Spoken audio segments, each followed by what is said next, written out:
I've discussed this quite a bit. Okay, so what does this look like, right? Championing freedom advances our interests because the survival of liberty at home increasingly depends on the success of liberty abroad. If we have the desire to talk about domestic, right? If we want to talk about domestic liberty, right? Liberty within, let's say, for example, the United States of America, then the only way we can talk about domestic liberty is if we recognize that domestic liberty only comes as a consequence of successful global liberty. Remember, we're trying to get to a democratic world, right? The closer we get to a democratic world is the safer any respective, not just the United States of America, but any respective democracy will be. So the point is, for those democracies that are now in play, that are now functioning, that are already legitimate, democracies globally, there has to be global liberty, right? GLO. And we'll put successful as. Right? If we have, if then, conditional, if we have a successful global liberty, if we have a progression towards a more democratic world, then the domestic liberty of any given respective democracy will increase. The point is, there isn't a means in which any democracy in the world can sit on the sidelines in this discussion on the quote-unquote fight against terror, right? And I don't particularly like that phrase, but that's all that there is, right?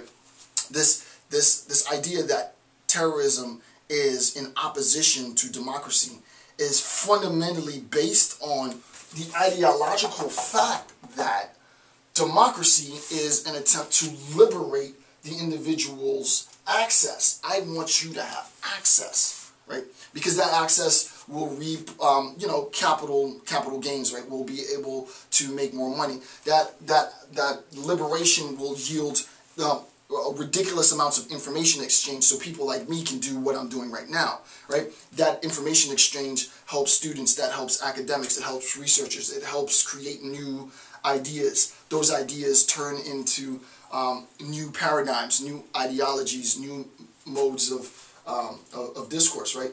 Tyrants don't want that. The tyrant doesn't want that access, right? They don't want that access, not just in the United States, they don't want it in any democratic nation.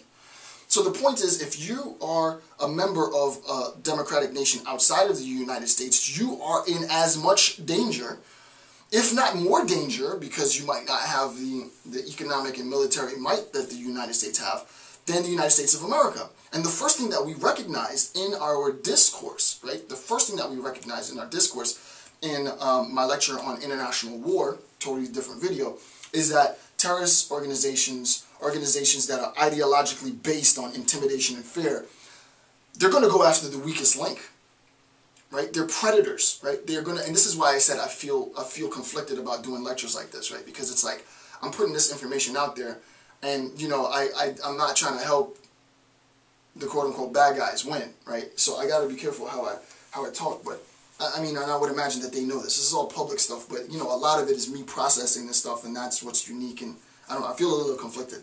But yeah, I mean, you just think about it, right? The bully's not gonna just run up and hit the strongest kid in the school, right? It doesn't happen like that. The bully's gonna pick the weakest link. Oh, you're a democracy? Oh, you're looking like the United States of America? Oh, you want to be like Big Brother United States of America? We're gonna attack you. We're gonna punish you, right? The attempt to destroy and undermine American supremacy, if you will, or power, and this is the belief that there is this, right? I don't believe that this exists. It is futile if you don't have the force. However, once you recognize that it's not just a battle against the United States, but a battle against the idea of democracy, the idea of democracy, then anywhere you have an idea, a state that calls itself democratic, but is relatively weak, well, that becomes easy pickings, right? If I was a lion, I clean my teeth out and go after the lamb, right? Yeah, we can get the antelope, but the antelope's fast. That lamb ain't going nowhere, right? So, oh, you believe in democracy? Weaker states outside of the United States, the rest of the world, we're going to start attacking y'all. I mean, that that's what's going to happen. Invariably, there's no question about it, right? So it's the idea. It's not just the United States, right? It's not that this belief that it's just the U.S. Yeah, it is the United States. Yeah, the United States is a target, but it's the big target.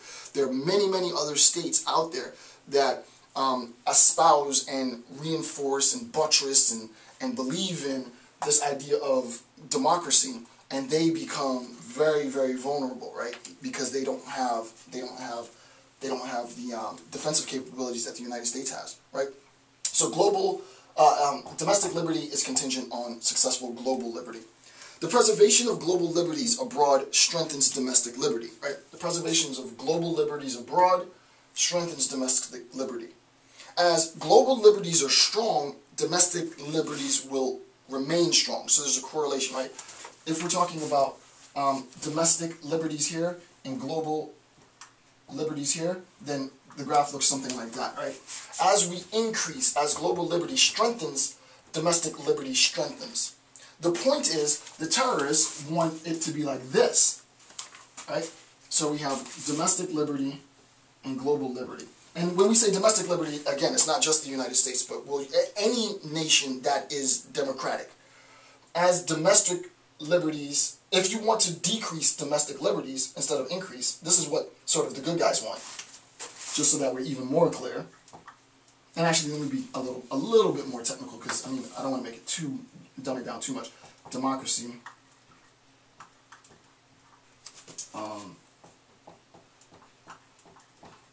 Right?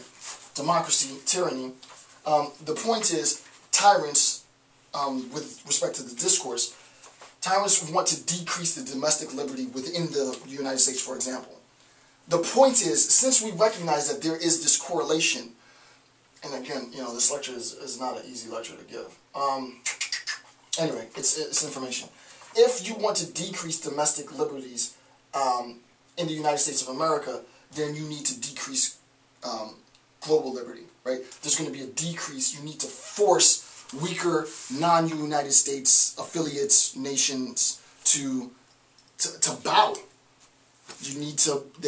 They are the targets, right? They are the targets. And what ends up happening is, you know, you defeat one little small nation, you defeat another little small nation, you defeat another little small nation that calls themselves democratic, and you embolden yourself, right? You don't spend all of your resource against the big dog. That doesn't make sense, right? So the point is to decrease successful for the tyrant. The tyrant wants to decrease successful global liberty with the hopes of then weakening the United States of America and then ultimately attacking. So really, in the 21st century, who's most at stake? Yeah, there's a lot of pressure that the United States of America is going to be under, but for sure, I'd say significantly more pressure is going to be on democratic nations outside of the United States, right? They are the most at risk ideologically, right? If you just, granted, right, what I'm doing is I'm approaching this in a theoretical construct, right? Whether this actually happens in the real world or not isn't any of my concern. Theoretically, best option if you're a tyrant is to do that, right? So I would imagine that there would be tons and tons and tons and tons and tons of what we in the United States would call international attacks, right, on other democratic governments to set an example. Again, not an easy lecture to give. Regional destabilization abroad then, right, and again, I just finished writing, my wife and I just finished writing a book about this, right? Regional destabilization abroad then threatens our strategic approach to democratization. How do we go back this way? There are two forces. Our force, democracy, is pushing, if you will, the direction to a democratic world. The other tyrannical force is pushing it towards TYR. Right? It's pushing it towards tyranny. So the forces are inherently oppositional. One is attempting to go one way, the other is attempting to go the other way. Right? And the point being that with respect to the tyrants, regional destabilization abroad is going to undermine democratic liberties in the states. And this is the hardest thing for Americans to understand. And I don't, you know, and I'm not, again, I'm not trying to sound like an elitist.